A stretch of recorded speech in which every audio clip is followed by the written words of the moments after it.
Ukraine's president will be accompanied by European leaders to Washington for talks with Donald Trump. Volodymyr Zelenskyy will first meet with the U.S. president before he is joined by the likes of Emmanuel Macron, Giorgia Meloni, and Ursula von der Leyen. The talks come days after Donald Trump's high-stakes summit with Vladimir Putin in Alaska yielded few results. In the run-up to today's meeting, Trump posted on Truth Social, putting the onus of ending the war squarely with Ukraine's president, writing Volodymyr Zelenskyy can end the war with Russia almost immediately.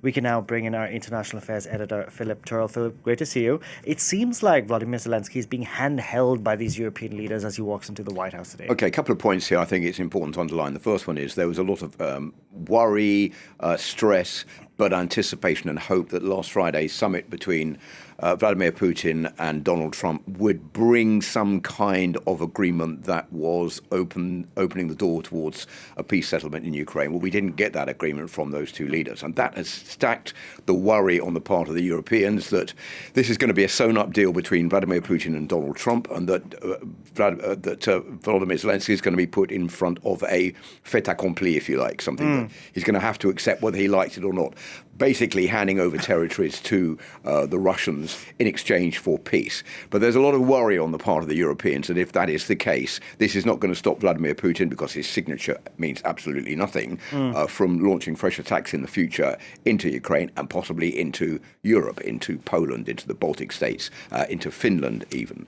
So that's why they feel that they need to be there in a safety in numbers type situation to back up Volodymyr Zelenskyy, because what the Europeans and what Volodymyr Zelenskyy really want to avoid is a repeat of what we saw on the 28th of February, where he was berated and told off by Donald Trump, saying that you don't have the cards, it's the Russians who have the cards, you should give in and hand over territory.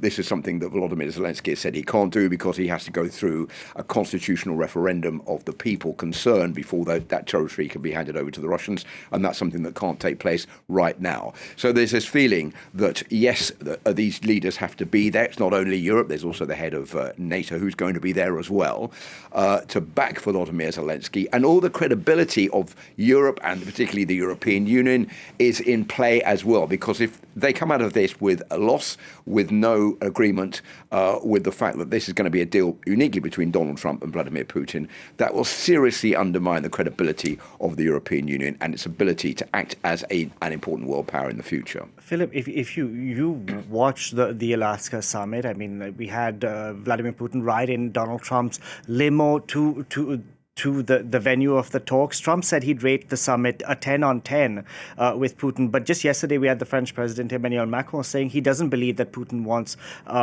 peace. So then why exactly are the Europeans, if they have this mindset, why are they going to Washington to try and give the American plan a chance?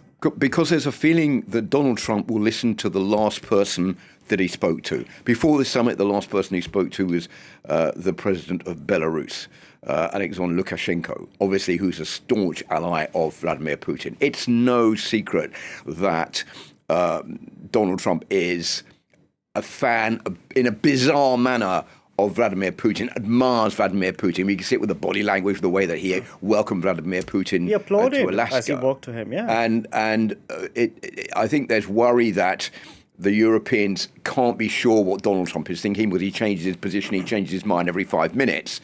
So if they're going to get this through and get any concessions at all from the Russians via the United States, then they've got to be there to back up Volodymyr Zelenskyy. This is not going to be Vladimir Putin and Donald Trump against Volodymyr Zelenskyy once again, even though Vladimir Putin's not there in the Oval Office, and another series of, you've got to take this deal or else it'll be your fault that the war continues. Nothing to do with the United States, nothing to do with Russia, whereas Russia is the aggressor in this situation. What Europe wants to obtain is the United States putting pressure on Vladimir Putin to bring this war to an end.